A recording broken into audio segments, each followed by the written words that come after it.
Hello, I welcome you to my channel.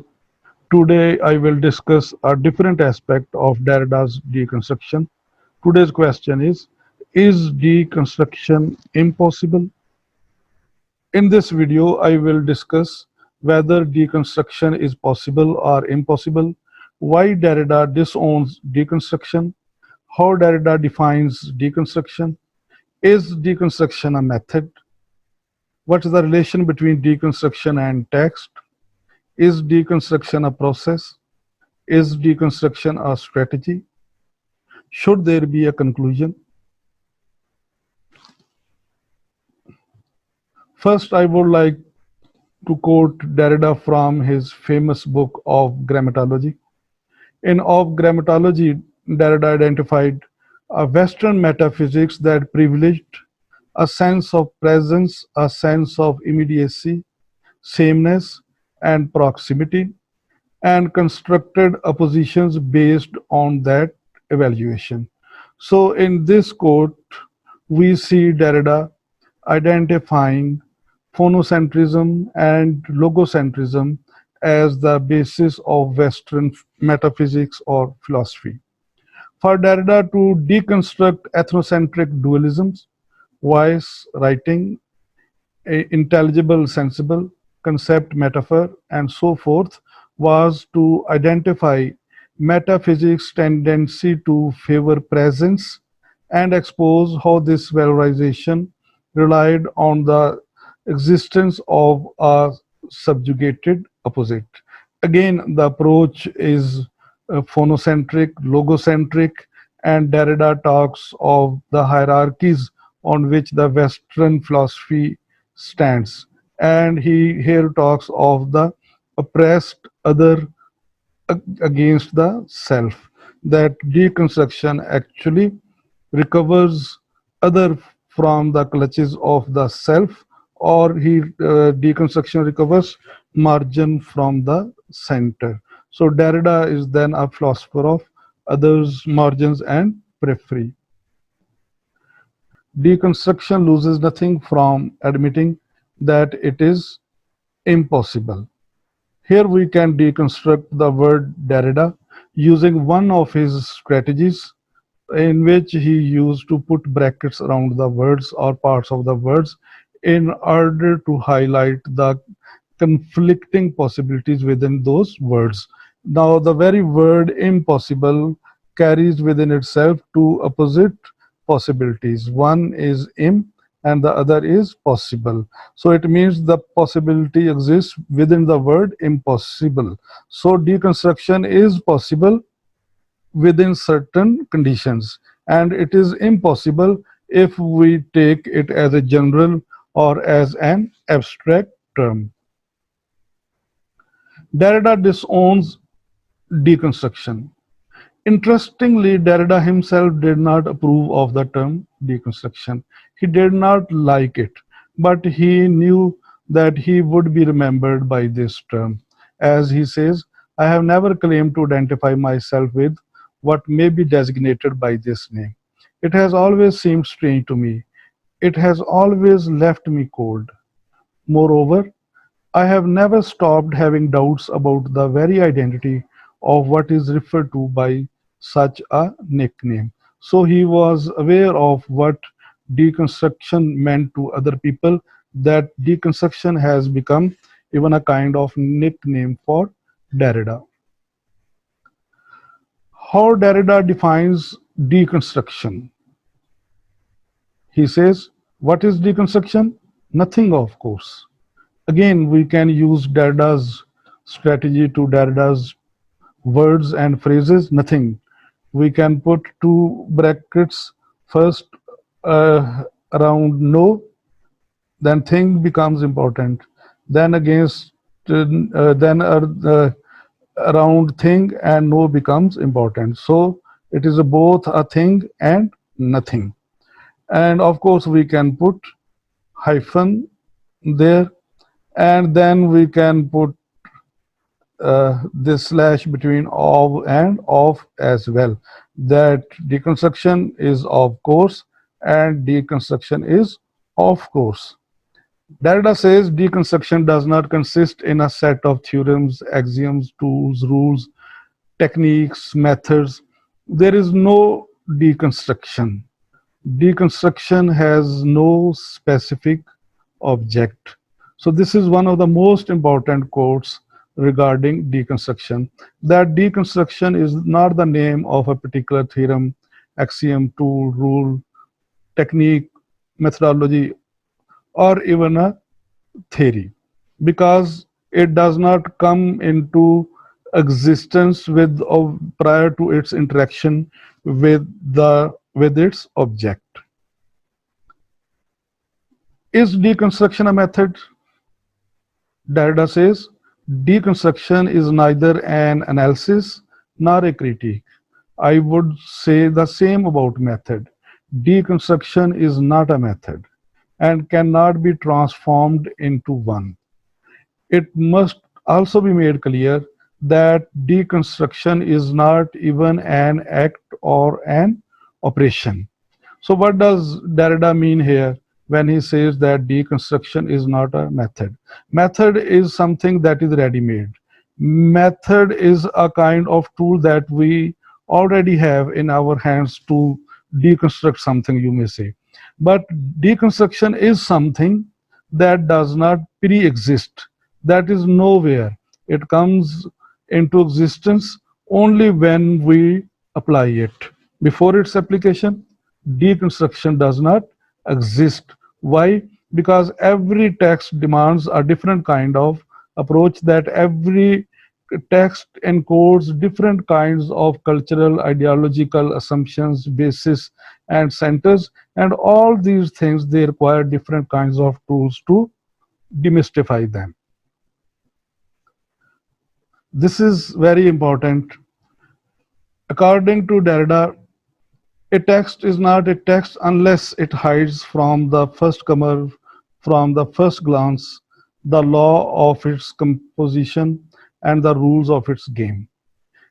A text remains, moreover, forever imperceptible. Now we can read it again like this. A text is not a text unless it hides the law of its composition. So, what makes a text? A text are the politics, are the cultural practices that remain in the background of the text, or the subconscious of the text, or the subtext of the text that remains away from the readers, or the practices of inclusion and exclusion that go into the making of a text. They actually make the text and they remain hidden, and are an average reader or anybody studying a text without deconstructive, post-structuralist, or post-modernist tools remains unaware of all these things. So, a text conditions of production remain imperceptible, and when these conditions remain imperceptible, the text gains what we call uh, something that we call genuine, original, creative, or things like that, because its cultural and political roots they remain hidden. Its laws and rules are not, however, harbored in the inaccessibility of a secret. It is simply that they can never be booked in the present into anything that could rigorously be called a perception. Now, this is very interesting.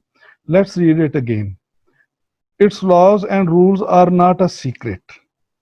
That what constitutes a secret? That is no secret. What is secret? Why it becomes secret? Because it, they can never be booked in the present. That those laws which compose a text, which go into making a text, they cannot be perceived or understood in the given time period. And perception fails to understand them. One fails to understand them because of certain rules of perception. What are those rules of perception? Those rules are actually cultural and ideological. So, this cultural and ideological perception prevents a reader from understanding the secrets that go into making a text, or these modes of perception actually hide text political cultural construction. According to Derrida, deconstruction is a process. Deconstructive reading attends to the deconstructive processes always occurring in the text and already there waiting to be read. What does it mean? That deconstructive reading is not something outside the text. Deconstructive reading is a process that is already there in the text. It just needs to be discovered. It just needs to be deconstructed. Sign can break with given text. This is one of Derrida's major contributions or one of the bases of deconstruction. Earlier, a text was tied to the context. A text and a signs, they were, of course, considered natural, objective, and they were fixed. But what Derrida did was that he broke the relation between the sign and the context and between the sign and the text itself. The signs, they become free floating. The signs, they get free from the signified, and in this way these floating signs, they get out of the control of the text. And these signs, as Derrida says, work on the principle of difference, and difference works on the principle of uh, difference, with what he calls, like these signs, their meaning, they are always deferred and always differential. In this way, this breaking free of sign from the text and the context is the hallmark of deconstructive philosophy or theory. Every sign, linguistic or non-linguistic, spoken or written in the usual sense of this opposition, as a small or large entity, can be cited put between quotation marks. So Derrida says that there is no sign that has a natural or intrinsic link with other signs. All signs within a text, within a culture, within a context can be delinked from one another. Thereby, it can break with every given context and engender infinitely new contexts in an absolutely non-saturable fashion. So, in this way, signs, they become non-saturable. What does it mean? That signs never exhaust their possibilities and impossibilities. Two of Derrida's most important quotations: there is nothing outside text and there is nothing at the center. I have combined them in one sentence, that there is no center outside text. So these two phrases, like no center and nothing outside text, they characterize deconstruction. That every text has its center in itself, and then that center, as it exists on or survives or thrives on difference, it decenters itself. So according to Derrida, then, there is no center, neither outside the text nor inside the text. A text is just a, weaving of different tissues that continue to multiply, reshape, redesign, and redefine themselves. Deconstruction comes from the text. All texts are rehearsing their grammatological structure, self deconstructing as they constitute themselves. This is one of Spivak's most important quotations on deconstruction, that texts are actually about signs, words, and structures, and the rules that they go into making them. And as soon as something is made, it is unpacked, that it deconstructs itself. Its very rules deny themselves. As Derrida says, that every text has a subtext that run counters to the main text, or a text deconstructs itself. Roland Barthes once said to write is an intransitive verb. Intransitive verb means that to write does not have an object, that writing itself is an object. When writing itself is an object, it means writing itself is just a process and writing is not a product. So the very act of writing loses much of the sanctity and credibility and valorization that it had in the earlier traditional humanist perspectives. Deconstruction is in the process of writing. Deconstruction takes place. It is an event that does not await the deliberation, consciousness, or organization of a subject. Deconstruction is already there in the process of writing. So the very act of writing denies itself.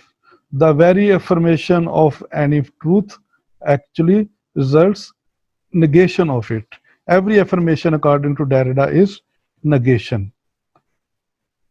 and negation is inscribed in affirmation. We never arrive at a conclusion. The fall into the abyss of deconstruction inspires us with as much pleasure as fear. We are intoxicated with the prospect of never hitting bottom. Why?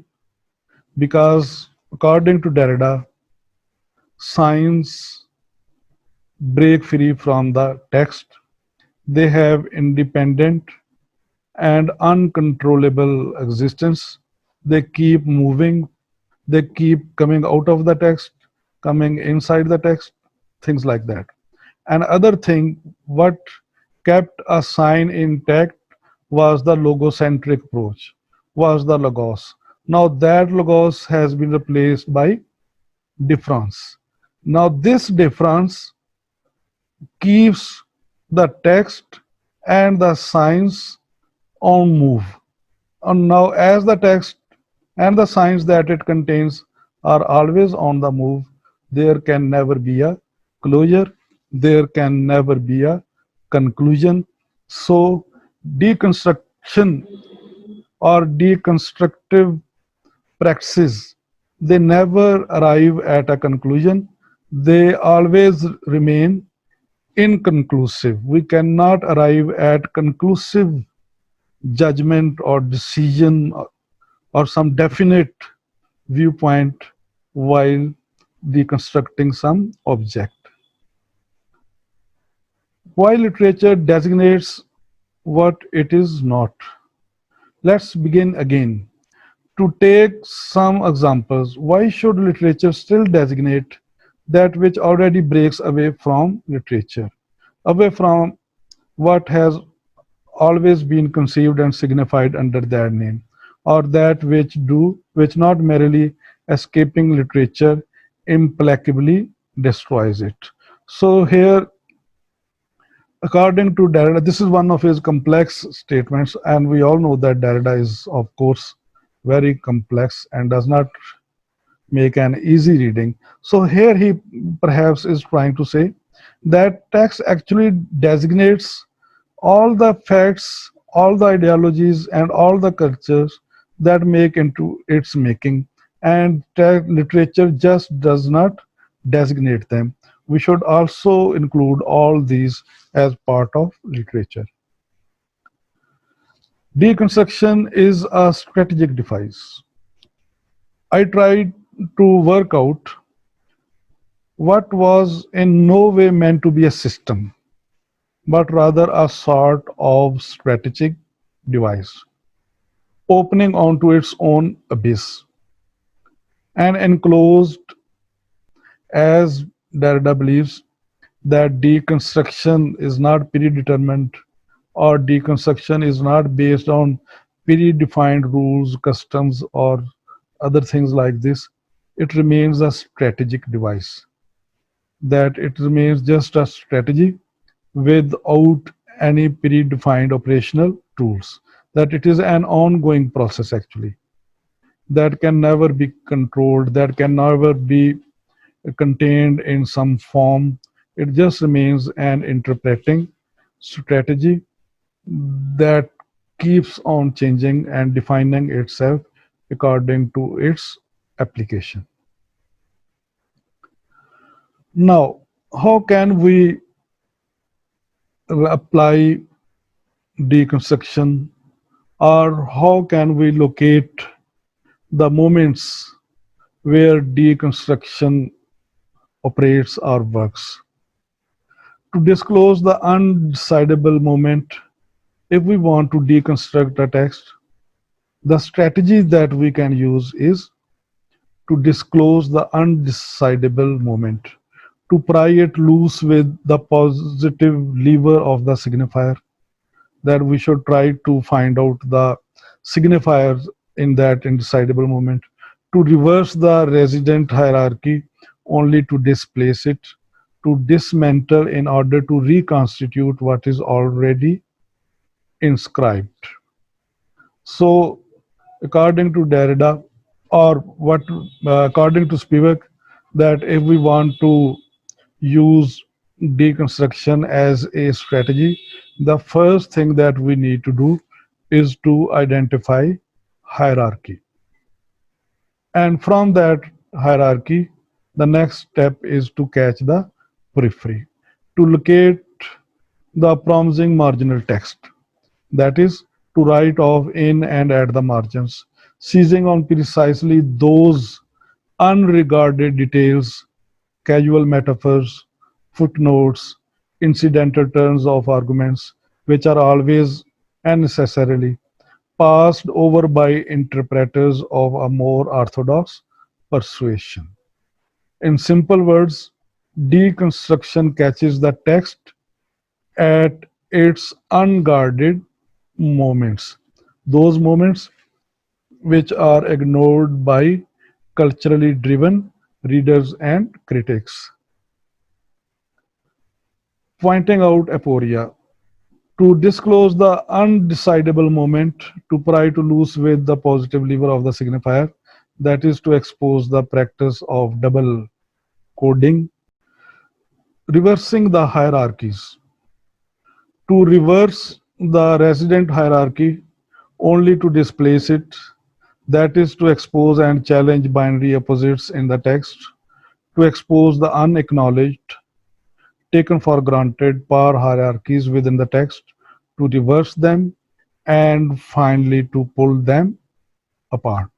So this is the very act of reversing hierarchies that has recovered other from the clutches of the self.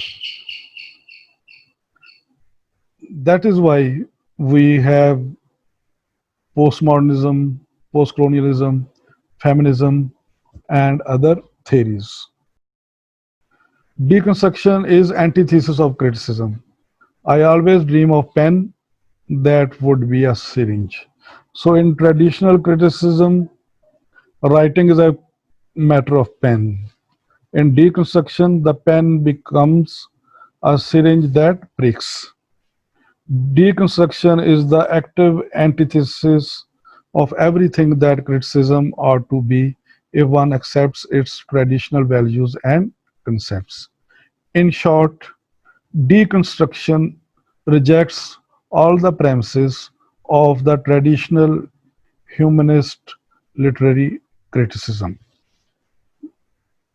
Thank you very much.